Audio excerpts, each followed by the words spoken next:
All right, man, peace. So as we all know, Mr. Carmelo Anthony has been a lightning rod in the NBA over the past year and a half or so, since he has decided that he was going to quote-unquote have his talents taken to the OKC Thunder. Of course, that was a very poor fit, because when you combine Carmelo Anthony with Russell Westbrook, that is dysfunction squared. So now he's decided that he wants to take his talents to the Houston Rockets, and the question is going to be, how good of a fit will he be there? And let me say this for Carmelo Anthony. This up-and-coming season on the Rockets is going to be a referendum on his entire career.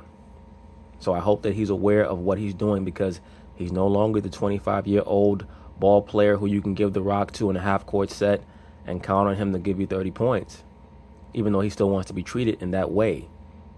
He's going to a team with a James Harden and a Chris Paul, and I'm sure that he believes that CP3 is going to look out for him. But once again, that is not his franchise. When I say his, I mean CP3's. That is James Harden's franchise. And James Harden right now is 28, 29 years old. He's heading into the absolute prime of his career, and he has to win. And he cannot afford to have some 33-year-old player who really has the body of a 38, 39-year-old to be trying to slow him down just because Carmelo Anthony still has these fantasies, these delusions of grandeur, that he's on the level of LeBron James. Carmelo is going to have to show that he can be proficient in a half-court set and that he can catch and shoot. And just looking back at the history of the NBA, I'm trying to think about some of the most prominent players in the league's history that were able to join teams and win championships, either as backups or lower-level starters. And I'm thinking of Bob McAdoo. I'm thinking of Gary Payton. And who else? I believe that there was one more that I thought of. Oh, and Bill Walton as well. That right now is where Carmelo Anthony sits. He sits in that class of players who formerly were considered at a higher echelon, who right now just want to be a part of a championship-level team. So coming into this season, should the Rockets sign him, he's going to be a starter. If he's not able to make his skills fit into the overall team dynamic, he's going to be demoted. So this will be a referendum on his career, whether he likes it, understands it, believes it, or not. And the next stop for Carmelo Anthony, if this Rockets experiment does not work out, will most likely be the scrap heap, because his game just does not fit into today's style of play. It just doesn't. So anyway, they're going to talk about it, and I'm going to chime in. Over in the NBA now, Carmelo Anthony has expected pass through waivers yesterday. Sources telling our insider agent Wojnarowski that Melo intends to sign a one-year, $2.4 million deal with the Rockets. So how will Melo fit in Houston? The Rockets will be adding a noted scorer in Anthony, but will lose on the defensive side. Gone are Luka Bamute and Trevor Ariza to free agency, and they rank in the top 35 in the NBA in defensive real plus-minus among forwards, which is the average impact of net point differential per 100 defensive possessions. Carmelo. Now look at this. Once again, Trevor Ariza and Luke Mbamute, but especially Ariza, it's going to be a huge loss for the Rockets, because now they're basically going to be asking Carmelo Anthony and PJ Tucker to try to guard Kevin Durant, and that's going to create so many openings for the rest of the Golden State Warriors on the offensive end. Carmelo Anthony ranked 112. Now let's get you back to First Take. There you have it. Carmelo Anthony has cleared waivers and is expected to inform the Rockets that he'll sign a one-year, $2.4 million deal with the team. Max? Yep. Thinks it's a good fit, Carmelo and the Rockets? To be quite frank with you, no, I do not think that this is a good fit. I'm going to answer, of course, before Max Kellerman answers. No, I don't think that it's a good fit, because I don't think that Carmelo Anthony is a good fit in the NBA anymore. I just don't. And I'm sure that many of his fans are going to run onto my channel, into the comment section, and get upset. It is what it is. Carmelo Anthony, to me, is like one of those antique vehicles. The only time that he should be taken out of the garage is to bring him to a show, so that other people can see what that car looked like back in its heyday. He has a 1990s, early 2000s game, if I've ever seen one, and it just does not translate well into today's style of play, which is run and gun and play defense. No, but I think there's a bigger point here, which is that there's real irony with Carmelo going to a D'Antoni coached team. Yes, because he's desperate. Desperate times demand desperate measures. When in fact, I'm here to tell you that Carmelo's chance to be a true superstar, to be an all-time great player in the upper echelon. He blew it when he ran D'Antoni out of town in New York. No, sir, no. He blew that when he decided to not go along with LeBron James and sign with the Miami Heat and team up with Dwayne Wade. That's when he blew it. Because he could have did the 4 years in Miami along with LeBron, and then he could have came and played with the Knicks and just jacked up a bunch of shots and been a two-time champion. And no one would have said a word. He ran D'Antoni out of New York, and Mike D'Antoni is not a championship-level coach. Melo did not make a mistake running him out of town. Melo made a mistake way before that when he did not understand the profundity of LeBron James saying that we should all come together down in Miami. He missed the boat on that one. And that was his chance. Now, you might say, well, the next year, Carmelo Anthony led a 50-plus win team, and clearly their best player team was built around him, and it wasn't a great team. And they won a playoff series. Like, look at that. But that was a dead end. That's as far as he could go. And since then, what's happened to Carmelo? He's gotten worse every year. No one considers him a star player anymore. Just clear. The question is, does anyone consider him a good player anymore? That's the real question. Now, of course, once again, many of his fans are going to get upset on my channel in the comment section. And Carmelo Anthony is one of those players who has a huge fan club amongst NBA players. And oftentimes, many brothers will come on my channel and they'll say, well, look at what the NBA players say about so-and-so. I don't care about what NBA players say about many of their compatriots.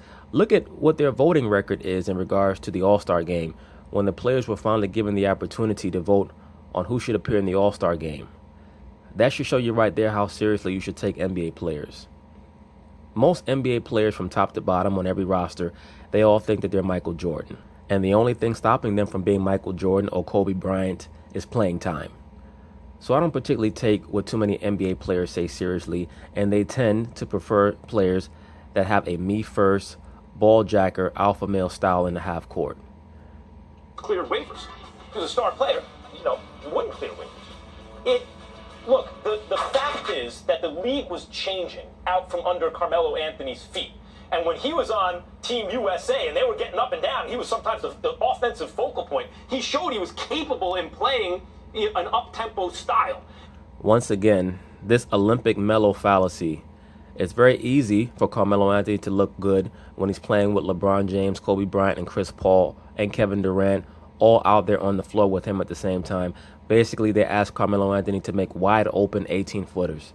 That's all he does in practice, so why would he not look great in the Olympics? And really the league has changed more than anyone. D'Antoni has affected that change. So Well, D'Antoni provided the initial spark, but Steve Kerr is the one who turned that into a fire, because what he was able to do was mix certain components of the San Antonio Spurs and Chicago Bulls half-court sets, as well as his understanding of the importance of defense with some of the basic precepts of Mike D'Antoni's offensive system. At a time when Carmelo could still get it and still become a greater player, because he was a great player. No, Carmelo Anthony was never a great player. You can make the case that he was bordering on great in the late 2000s with the Denver Nuggets, but never at any time was he a great player. And I'm sure that I'm going to get some pushback from that. That's okay. Once again, when I think of a great basketball player, you have to be great at least two skills. Tim Duncan was great. Kobe was great. Dwayne Wade was great. LeBron James was great. Those were great players in that era of the late 2000s. You can make the case that KG, Dwight Howard, Dirk Nowitzki were also great because they were great at least one thing and borderline great at other things. Carmelo Anthony was never even borderline great at anything else other than scoring in a half-court set. That's why he needed great point guards like a Chauncey Billups or a Jason Kidd in order for his team to be successful, because his basketball IQ is so low. He balked, runs D'Antoni out of town, doesn't learn how to play that way. The league changes. His style of play is now much less effective, and now he's going to a D'Antoni coach team. Well, that's consistent with his history. Carmelo Anthony is not a forward thinker. He's always been someone who sees things way too late. Once again, that's why I use the example of LeBron James offering the Miami Heat scenario to Carmelo Anthony and being rebuffed. For some strange reason, Carmelo Anthony did not understand how successful they were going to be. Why is that? Because he was more concerned with playing in New York and getting his money. Why is that? Because I believe that Lala was in his head saying we have to get to either LA or New York for my career, for my whack-ass career. If Carmelo Anthony has simply gone down to Miami and played in Florida, whatever money he may have lost by not getting the max, he would have made up for by not having to pay state tax. But he didn't grasp that. When it's really too late. First of all, I think you're wrong about the D'Antoni angle because I think that D'Antoni himself has made adjustments as a coach that he will never receive. He's not the same coach that he was back in 2008. I didn't blame Carmelo Anthony one bit for I agree with you, Stephen A. Smith. Not supporting D'Antoni's vision at that time. This D'Antoni is far different than that one from 10 years ago. That's not. Well, Mike D'Antoni, for all intents and purposes, is pretty much the coaching version of Carmelo Anthony. I think that this Houston Rockets stop was going to be his last chance at proving that he actually could lead a team to some form of success in the playoffs. And he therefore has had to adjust his outlook and his basic understanding of the game, many of his concepts and precepts, and how to approach the NBA game in order to stay afloat and stay above water in the NBA coaching circles. Carmelo Anthony is going to have to do the same things. That's number one. Number two, I gotta say this. It is clear that Carmelo Anthony is not what he used to be. Well, shit, Stevie Wonder and Ray Charles could see that. Nobody's going to deny that. I'm not about to sit up here and call him a star anymore, anything like that. Well, good for you, sir. You've had a moment of clarity. Bravo. But I gotta tell you something. My man getting a bad rap. No, sir, I don't think so. I'm sorry, but Carmelo Anthony is not getting a bad rap. As a matter of fact, he's still floating around in the NBA more because of reputation than production. He reminds me of one of those old westerns with the aging gunslinger, and people want to know if he's still quick on the draw. I'm going to tell you why he's getting a bad rap. We're talking about a career 24.7 point per game scorer. Yes, volume shooter. We're talking about an individual that before he arrived in OKC last year has never averaged less than 20 points a game in his career.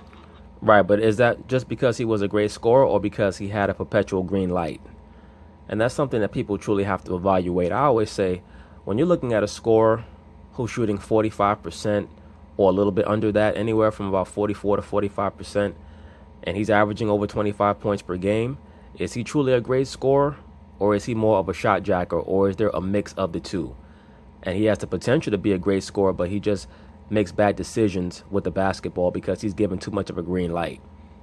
I look at players like a Carmelo Anthony, a James Harden, a Russell Westbrook.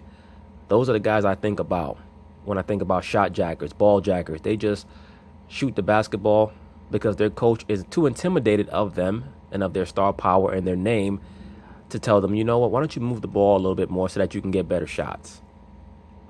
Ever. From his rookie year through the first 15 years of his career, he has never averaged less than 20 a game. And when does he average less than 20, Will? Max? When he arrives in OKC. Well, who you going to blame for that? You going to blame Melo? You going to blame the coach? You going to blame Westbrook? With Russell Westbrook, who Kevin Durant left for a reason, who, by the way... Oh, now you admit that Kevin Durant left Russell Westbrook for a reason now. Oh, okay. Brother, you see how many of these so-called television pundits, how they change the narrative when they see that now it's starting to affect someone that they actually like? Because Stephen A. Smith likes Carmelo Anthony, and he has constant communication with him. If not constant communication, relatively consistent communication with Carmelo Anthony. Now he wants to change the story on Russell Westbrook. Why is that? Because Carmelo probably has texted him and said, you know, KD was right to leave this guy. Other way has to figure out a way to gel with Russell Westbrook and Paul George while being coached by Billy Donovan, who I like and respect, but clearly has to figure things out as an NBA coach that he didn't have to figure out as a two-time national champion collegiate coach. Well, let me say this about Billy Donovan. Here's what we know about Billy Donovan. He inherited a team from Scott Brooks where Scott Brooks really had no idea what he was doing in regards to how to raise his team to another level. Billy Donovan commandeered that squad and basically had to learn how to administer over two relatively difficult personalities in Kevin Durant and Russell Westbrook. He was able to get them within one game of the NBA Finals, and that was in his rookie year as head coach of that team. Here's what we know about Carmelo Anthony. Carmelo Anthony has been in the NBA for 15 going on 16 years, and he's only been able to reach the conference finals round one time. I believe that was in 2009 against Kobe Bean Bryant and the LA Lakers. So I believe that Billy Donovan has a little bit of a leg up on Carmelo when it comes to success in the NBA. So when you take all of those things into account, don't act like that didn't play a role in what we saw or didn't see from Carmelo Anthony last year. So with that in mind, let me add this last point. Where are you going to? Houston. As great and mercurial and fantastic as Russell Westbrook is, James Harden's a little bit different. CP3 is a lot different. That's the better point, Stephen A. Smith, because it's not about James Harden. As a matter of fact, James Harden has nothing to do with Carmelo Anthony's decision. It's all about CP3. Because when we look at that four-man crew of LeBron James, Dwayne Wade, CP3, and Carmelo Anthony, Carmelo knows that if he goes and teams up with LeBron James, he'll never get credit for the championship. He knows that if he teams up with CP3 and he at least can be a starter on that squad, that's a team that also was within one game of going to the NBA Finals.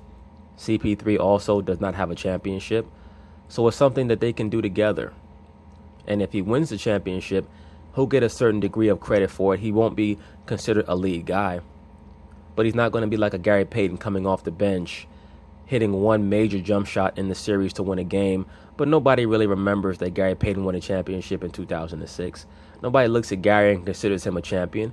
You consider him a championship level player, but nobody looks at Gary and says he's a champion because there's no moment where Gary Payton was the reason why his team won the chip.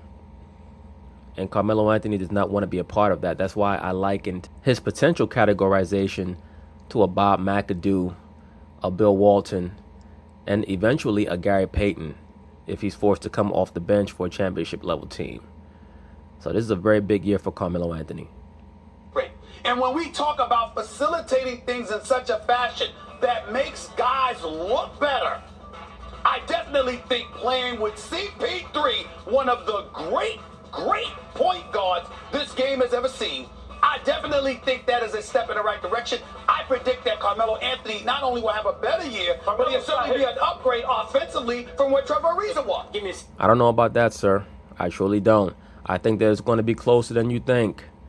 Carmelo Anthony is a 40% shooter from the field, and that's taking wide open shots. I think that he's going to get about the same amount of shots on the Rockets as he was getting on the OKC Thunder. And hopefully he's mature enough to get that and understand that. CP3 is going to try to get him the basketball in positions where Carmelo feels comfortable, but he's only going to have a few moments to work, especially since the type of shots that he likes to take are not really conducive to what Houston likes to do, which is either get layups or three-point shots. Carmelo still wants to work out the mid-range. Give me a second here. I want to ask Stephen A. a question. But first of all, let me start with our agreement. Sure. I think you're right. I think Carmelo's getting a bad rap. I believe in value. It's all the price you pay for something. The truth of the matter is that 20-point-per-game player you talk about was overpaid. Those were on some bad teams. That was a guy who believed he was a superstar, and that's not the guy that isn't. Where was he overpaid? Hold on. What I'm talking about is that's not who he is anymore, man. That's not the value. I'm not saying he is, but Carmelo been overpaid for the last 5 years when we judge his salary versus his production. Now, when we want to evaluate how much he was making in juxtaposition to star power and allure power in the New York City market, that's a whole different question. That doesn't mean he isn't undervalued right now. That's right. And that's where I am. Right now, the buy you're getting on Carmelo Anthony, that's a steal. Well, clearly nobody says he's Max Will if he's getting paid $2.4 million. Now, nobody's saying that. But listen to this. Max just said nobody thinks of him as a superstar anymore. And nobody thinks of him as a star anymore, Will Kane. Not a superstar, a star. Nobody who pays attention to what they're watching considers him even a star. And not a superstar, no. There's one guy that does. And that's Carmelo Anthony. No, he doesn't. He does. Yes, he does. Will Kane is right on the money with that one, Stephen A. Smith. Here's my question to you. He knows better. To fit in, he's got to see himself in Houston as at least a third option. No. Perhaps a bench player. No. Is he ready to accept that to make this a good Let me tell you why he doesn't have to view himself as a third option. Because CP3 will decide who that option is. CP3 plays off ball. Wait a minute. Yeah. Now because he wanted to. We all know that James Harden is. No, sir. CP3 is not playing off the ball because he wants to. That's part of their system where he and James Harden share both point guard and shooting guard duties on that squad. And Carmelo Anthony is certainly going to have to acclimate himself to understanding that at no point will he ever be on the level of those other two players?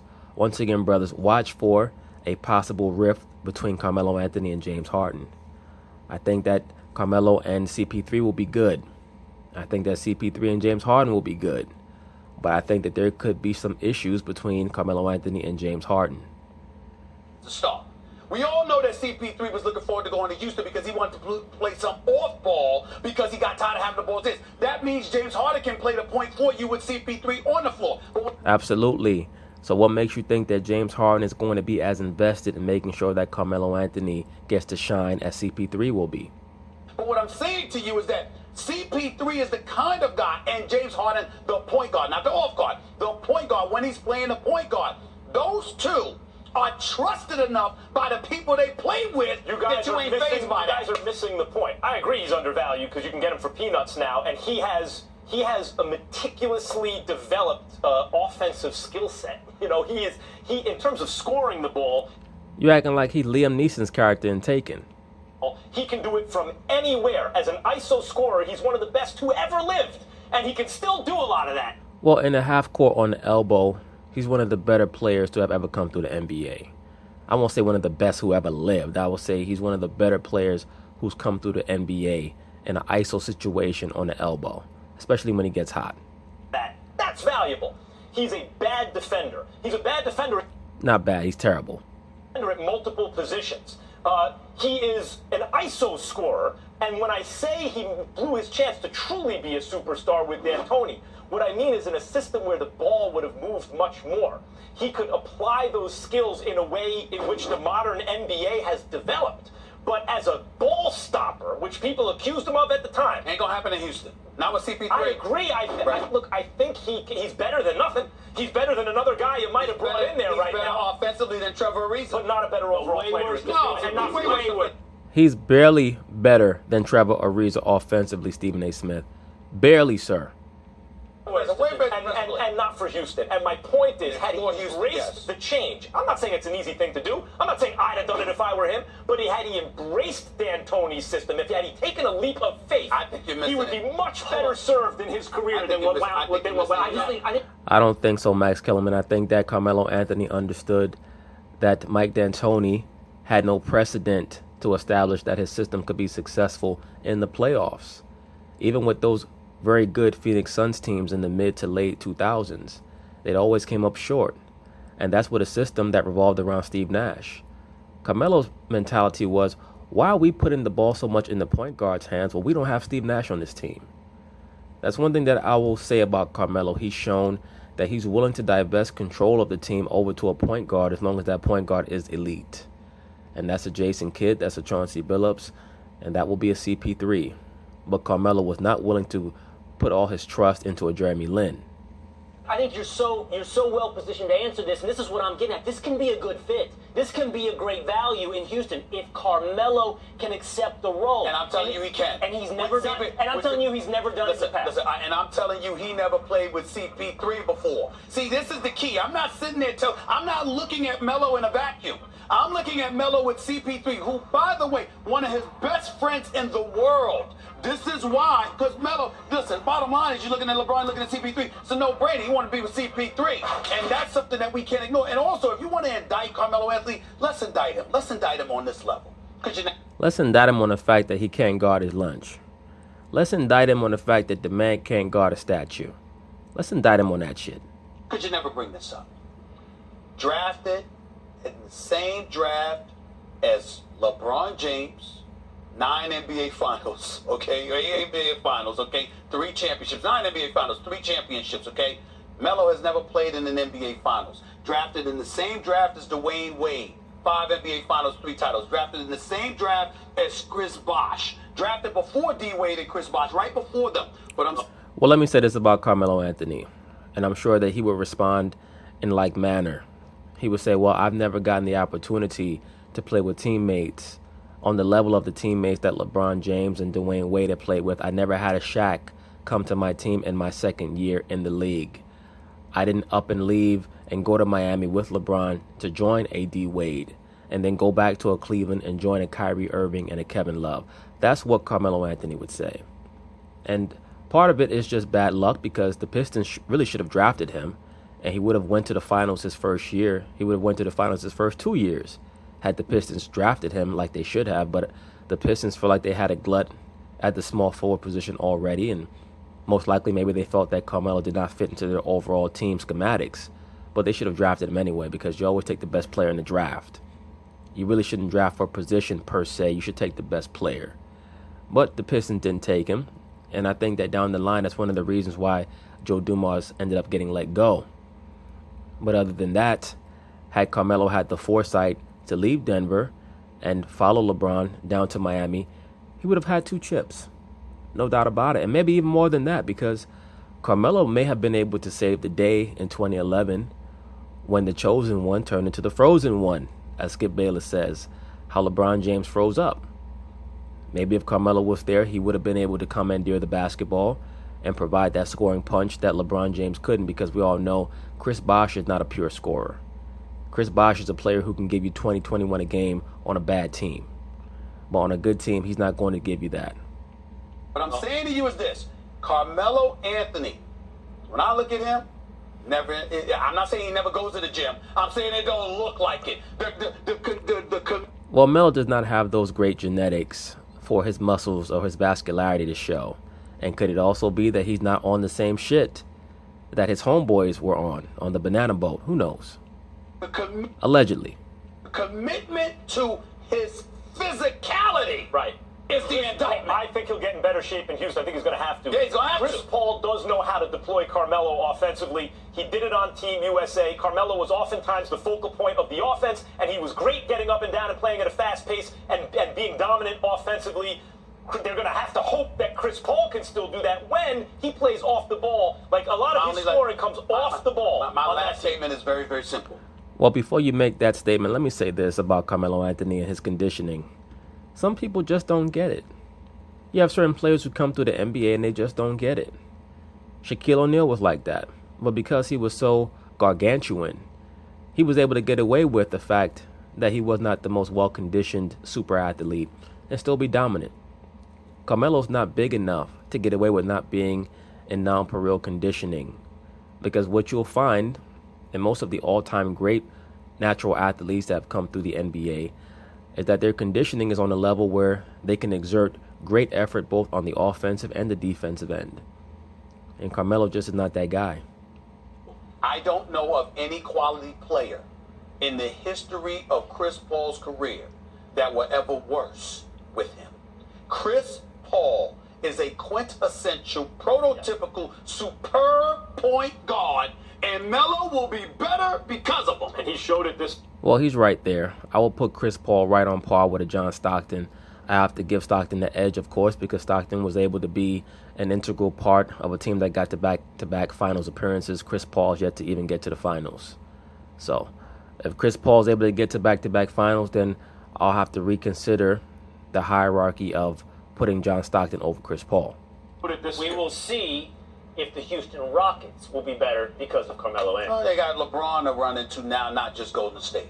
All right, Dak Prescott is... But anyway, that's pretty much it on that. We'll see how the Carmelo Anthony narrative to Houston turns out. So peace.